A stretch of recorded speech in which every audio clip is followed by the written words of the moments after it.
one of the first things that Cody and I kind of did together, we started working on together.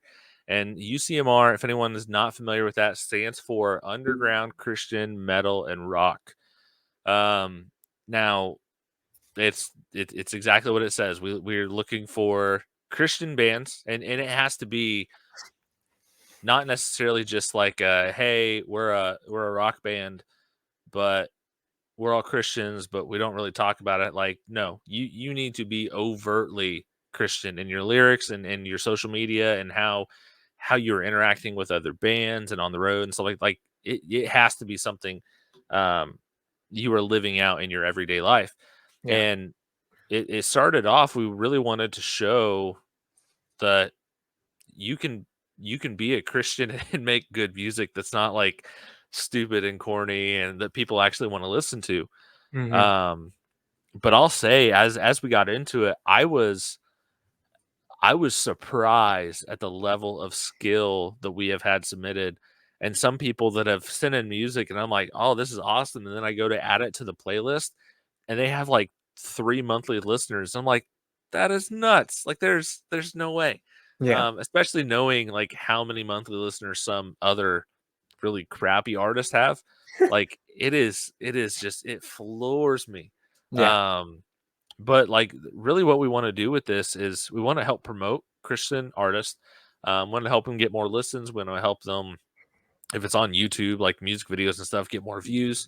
But promote people that are going to uh, typically what I say when people are talking to me about it, but we want to elevate people that are going to elevate Christ. Yes. We want to put people up and help. And we're still the playlist, the stuff. It's still relatively small now. It is grown a decent amount. We have another YouTube channel with that's grown a decent amount, but we want to lift people up that are going to be a flashing neon sign showing people to Jesus.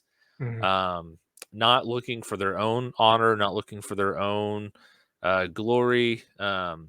Not in it just to try to make a living doing that just because they want to. Like this is people that are doing this because they feel like there's something that they're called to do and they want to use it as a means to glorify God and to make him known to others. Um Go ahead, I'll let you want to jump in on this a little bit too. Go ahead. Yeah. Something I love about this playlist, like you said, is it really brings light on talent that otherwise is just kind of slipping through the cracks, for whatever reason. And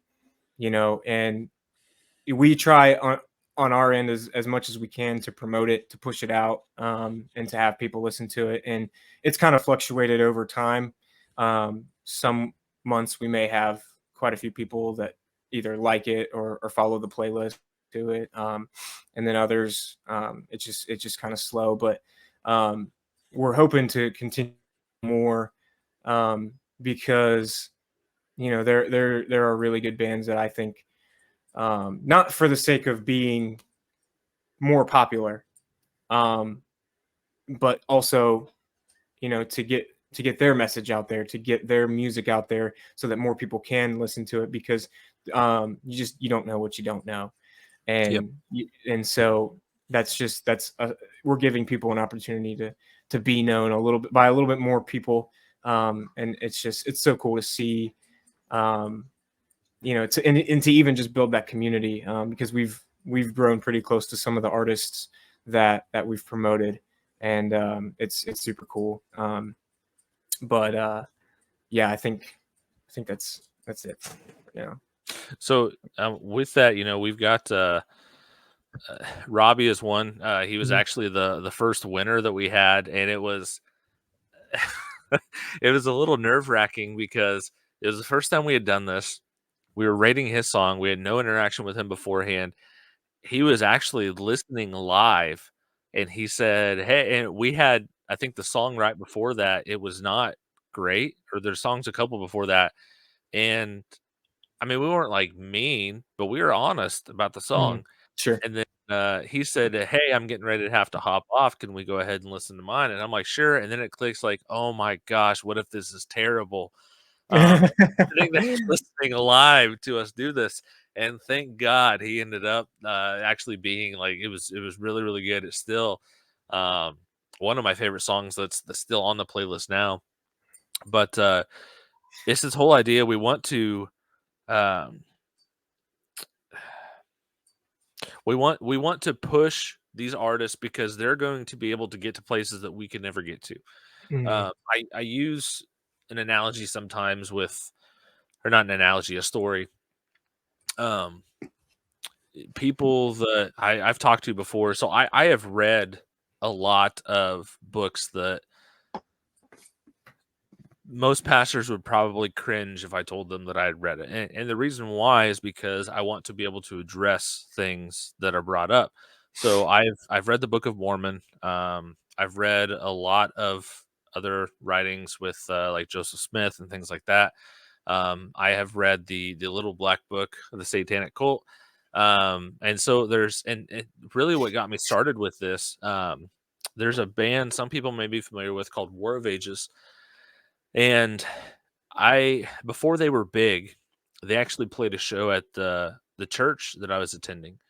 And we were outside after they played, and I was talking to Leroy, the lead singer, and there's these kids that walked up. They were like talking to him and stuff, and they thought he was really awesome. Which Leroy's pretty cool dude, and he actually started talking to them about some of the stuff that they were wearing, and it ended up leading to find out that they are Satanists. And so he's talking to them as a Christian. He's talking to them, but he's talking to them about their beliefs, and he fully understands what they believe, and he is using that as an opportunity to go in and discuss what they believe, and then show, hey, this isn't actually right, but what I have is right, and use that as an opportunity to share the gospel with them. And I was, they talked for a little bit. I was just kind of standing there. I had no idea what to even say or try to input. And I knew if I tried to, I was just going to look like an idiot. And so I was just standing there and like watching. And then they got done talking. And since it was at my church, I helped with like the setup and tear down and all that. And I was talking to him afterwards, and I was asking him about it, and he said that they run into a lot of people that are Satanists, um, because the nature of the music that they play, there's a lot of people that are into that, and he didn't want to not be able to connect with them, and he wanted to actually show them like, hey, I'm willing to put the work in to understand what you believe so that we can have this conversation. And so he got very, very well versed in it. He knows a lot of it inside and out, and he's able to have those conversations. And I do not believe that he has never seen a conversion out of that. I believe wholeheartedly he has to have seen some people come to Christ because of that, and that's because he was willing to put the work in. Like we were talking about earlier, as Christians, we have to be willing to put the work in. I say if if you live in an area that has a lot of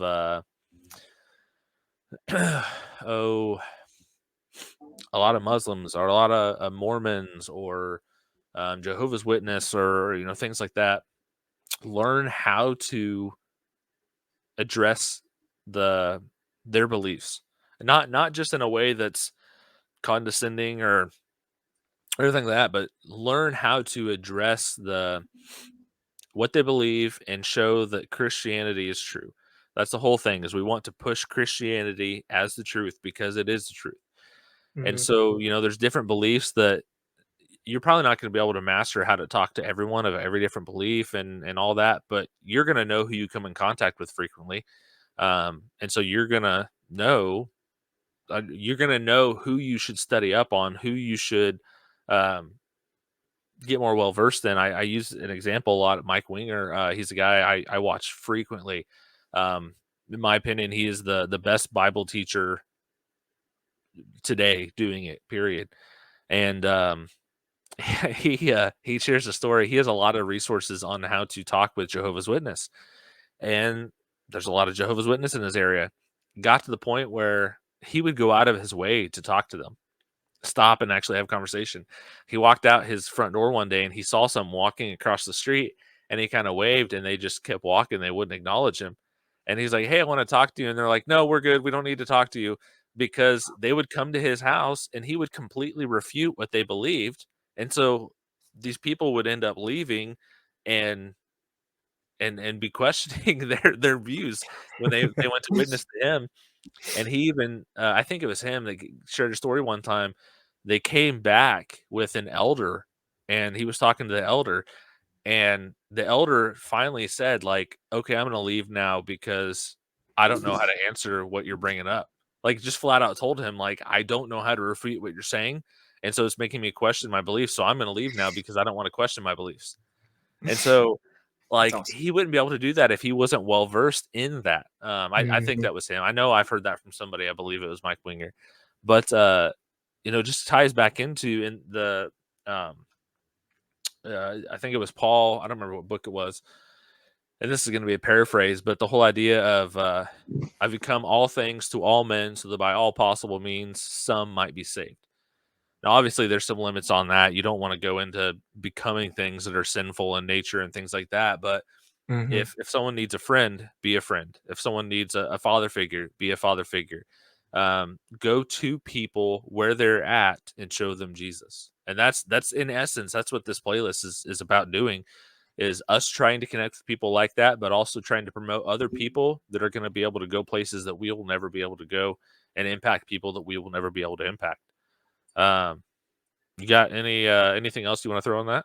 Yeah, no, that's huge, and I just kinda wanna caveat off that because, I know that there's a lot of people and people that I know personally that say that, anything metal, is demonic and evil, and regardless of these Christian bands that, their lyrics that no, it's evil, and just exactly what you said, there are people who just happen to enjoy playing, um, rock music and metal music who are Christians, who push a Christian message, who go into that world because especially nowadays, like you said, it is predominantly there's a lot of black metal and Satanist bands, and Yeah. people kind of follow that just because that's the world that they have immersed themselves in, and so they just kind of fall into that.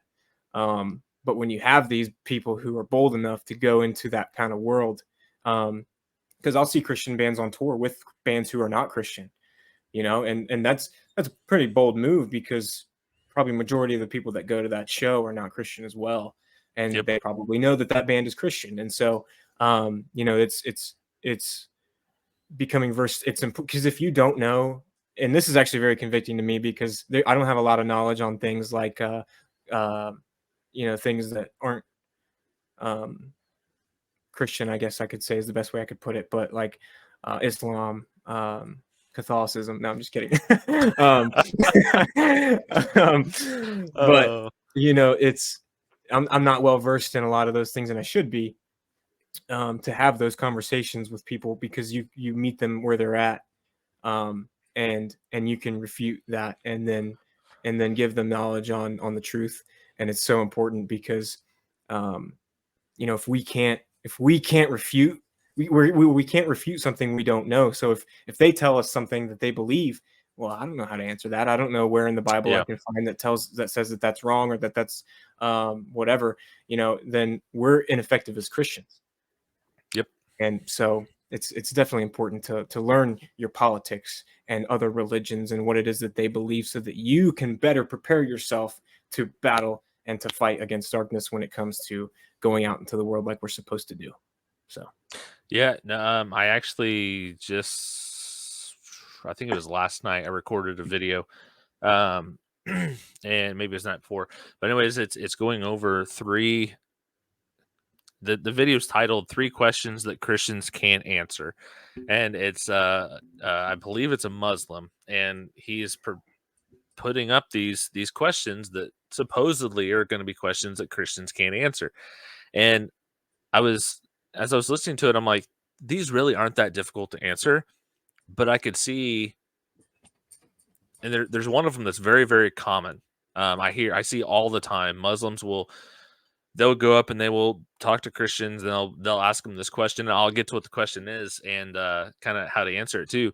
But a lot of Christians don't know how to answer, and I see a lot of Christians they'll end up like stumbling over their words, and then they just like like they just give up, like they don't know what to say. And so it is and they can pull from a couple different passages, but a lot of times it's at the Garden of Gethsemane, and Jesus is praying, and he says, if this cup is able to pass from me, let that happen, but not my will, yours be done. And so they said, can God pray to God? Does God pray to God? And it sounds like a contradiction. But Muslims also believe that Christians believe in three different gods, not one God that is the Three Trinity. person. Yeah. Yeah, and so a lot of Christians, like they freeze, like they don't know how to answer that. And I do like that I see this stuff, because then I bring it up to my kids, and I force my kids to listen to me, like, kinda talk through it and stuff. But now it's gotten to the point where my kids know this stuff. Um, so, like, I asked my daughter, I didn't ask her, I was playing a video one time, I was listening to it, and it was a, uh, a liberal Christian who said that, Jesus isn't the only way, he never said he was the only way, there's just one way. And so I paused it and asked my daughter, I'm like, "What would you say to that?" And she said, "Well, Jesus said that he is the way, the truth, and the life, and you have to go through him to get to the Father." Bingo, spot on. Like my 12-year-old can refute your theological point. Um, but no, this whole idea, does God pray to God? Well, it shows that you have a misunderstanding of, and I'm going to use some kind of bigger terminology here, but it's called the hypostatic union. And this is just when Jesus became man, when he came on the earth in the flesh. Now, and we see it in uh, Hebrews, I think it is, where Paul's, or not Hebrews, Galatians, where Paul says that um, Jesus became man. He was God, but he did not consider godliness something to be grasped. And so, basically, the idea here of how you can view it, and I talk through this in the video at a little more detail. So, if you're curious, go look at that. Basically, Jesus put a blindfold on over his godliness. So he still had the ability, like he still was God. It'd be like if I put a blindfold on, I still have the ability to see. I'm just choosing to limit that aspect of myself temporarily for a purpose. So when Jesus came, he chose temporarily to limit that aspect of himself for the purpose of fulfilling what he was supposed to fulfill. And so, like, that's one example of that, but there's a lot. You can find tons of stuff online with different resources, different people. um Find a good teacher that is talking about the specific issue that you want to be able to address, and just binge their stuff is the best advice I can give to people.